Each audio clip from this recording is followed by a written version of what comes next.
Morning Spirit.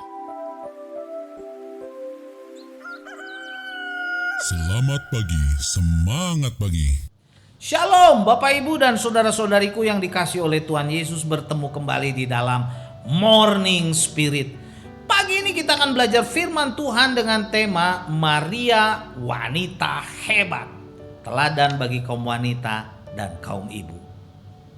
Dalam Alkitab dicatat banyak wanita hebat. Salah satunya adalah Maria yang dipilih Tuhan untuk melahirkan Sang Juru Selamat.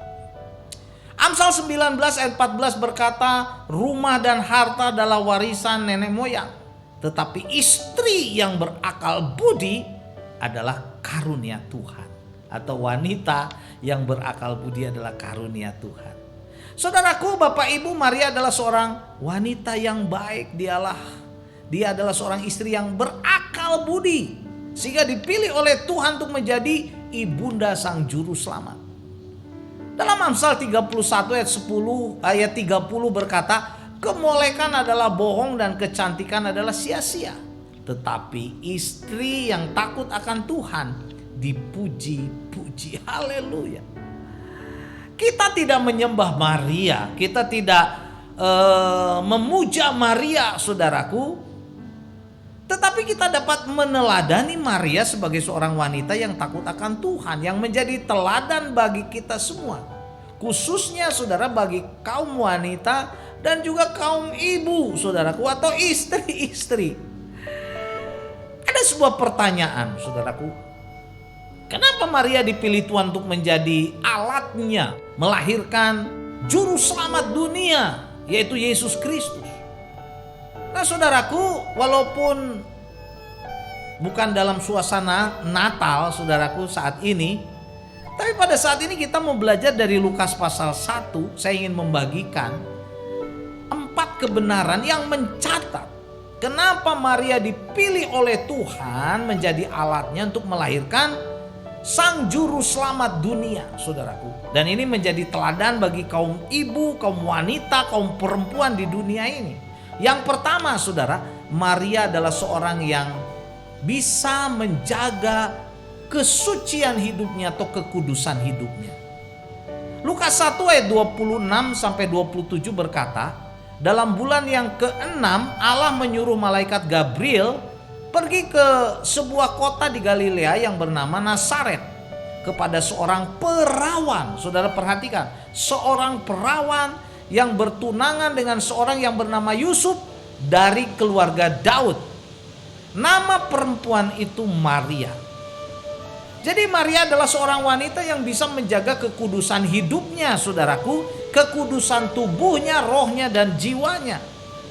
Jadi perlu diketahui, saudaraku, pada zaman itu bila seseorang sudah bertunangan, mereka dianggap, saudara, sudah mempunyai hubungan yang resmi dengan calonnya. Dan bila tidak bersungguh-sungguh takut akan Tuhan, maka akan terjadi hubungan yang tidak baik, yang tidak suci. Tetapi Maria, saudara, seorang yang takut akan Tuhan, sehingga dia dapat menjaga kesucian hidupnya, kekudusan tubuhnya, saudara. Dan inilah yang menjadi teladan bagi kita semua.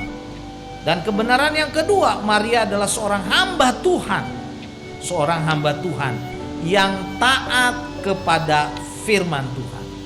Dalam Lukas 1 ayat 38 firman Tuhan berkata, kata Maria, sesungguhnya aku ini adalah hamba Tuhan.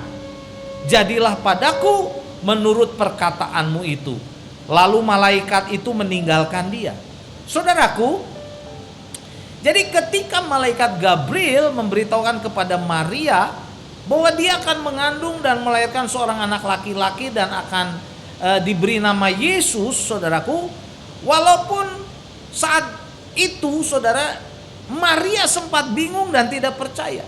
Tetapi akhirnya dengan kerendahan hati, Maria berkata, sesungguhnya aku ini hamba Tuhan. Jadilah padaku katanya, menurut perkataanmu itu. Saudara, walaupun sulit, tetapi sebagai hamba Tuhan, Maria tetap taat kepada kebenaran firman Tuhan yang disampaikan oleh malaikat Gabriel, saudaraku, sehingga hidup Maria diberkati. Mari kita belajar saudaraku seperti Maria, taat kepada firman Tuhan supaya hidup kita diberkati.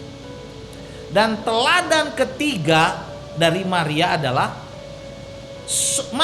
seorang yang senang memuji dan menyembah Tuhan. Memuji dan menyembah Tuhan. Luar biasa saudara. Lukas 1 ayat 46 sampai 47 mencatat, lalu kata Maria, jiwaku memuliakan Tuhan dan hatiku bergembira karena Allah juru selamatku. Luar biasa. Jadi dalam ayat ini saudaraku, Maria langsung memuji dan menyembah Tuhan. Maria memuliakan Tuhan dengan segenap hati dan jiwanya, dan bergembira saudara karena Allah juru selamat telah memilihnya. Haleluya. Dan teladan yang keempat dari Maria adalah seorang yang rendah hati. Lukas 1 ayat 48 mencatat, sebab ia telah memperhatikan kerendahan hati hambanya, kata firman Tuhan saudaraku. Sesungguhnya mulai dari sekarang segala keturunan akan menyebut aku berbahagia. Saudara, Tuhan memilih Maria untuk melahirkan sang juru selamat dunia karena dia adalah seorang yang rendah hati.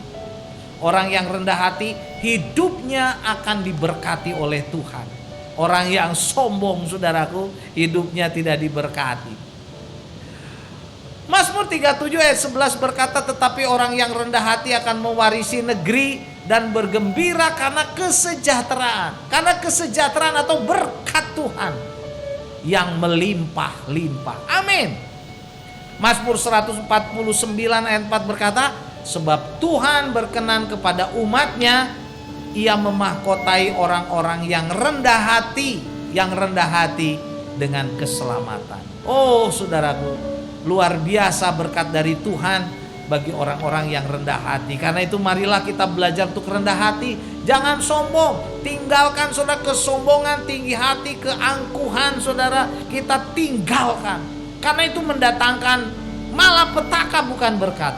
Orang yang rendah hati diberkati oleh Tuhan. Puji Tuhan.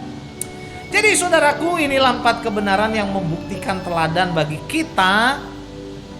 Dalam Lukas 1 diceritakan kenapa Maria dipilih oleh Tuhan menjadi alatnya untuk melahirkan juru selamat dunia ini. Yang pertama saudara, Maria adalah seorang yang bisa menjaga kesucian hidupnya. Yang kedua, Maria adalah seorang hamba Tuhan yang taat kepada firman Tuhan. Yang ketiga, Maria adalah seorang yang senang memuji dan menyembah Tuhan. Dan yang keempat saudara, Maria dipilih oleh Tuhan karena Maria adalah seorang yang rendah hati. Amsal 31 ayat 30 berkata, kemolekan adalah bohong dan kecantikan adalah sia-sia, tetapi istri yang takut akan Tuhan dipuji-puji. Amin. Saudara, mari kita berdoa. Terima kasih Tuhan untuk kesaksian Maria yang luar biasa, sehingga dipilih oleh Tuhan. Kami juga rindu Tuhan untuk dipilih oleh Engkau. Karena itu kami mau meneladani Maria yang rendah hati, yang suka memuji Tuhan, menjaga kesucian hidupnya Tuhan. Oh Tuhan Yesus, biarlah kami juga hidup menyenangkan hati-Mu. Dalam nama Tuhan Yesus kami berdoa. Amin. Amin. Bapak Ibu dan saudara-saudariku yang dikasih oleh Tuhan Yesus, kalau kita diberkati oleh Morning Spirit, jangan lupa klik like, subscribe, bunyikan loncengnya supaya bisa mengikuti Morning Spirit ini. Dan kalau kita diberkati oleh Morning Spirit ini, jangan lupa bagikan kepada banyak orang. Sampai bertemu dalam Morning Spirit selanjutnya. Morning Spirit. Selamat pagi, semangat pagi.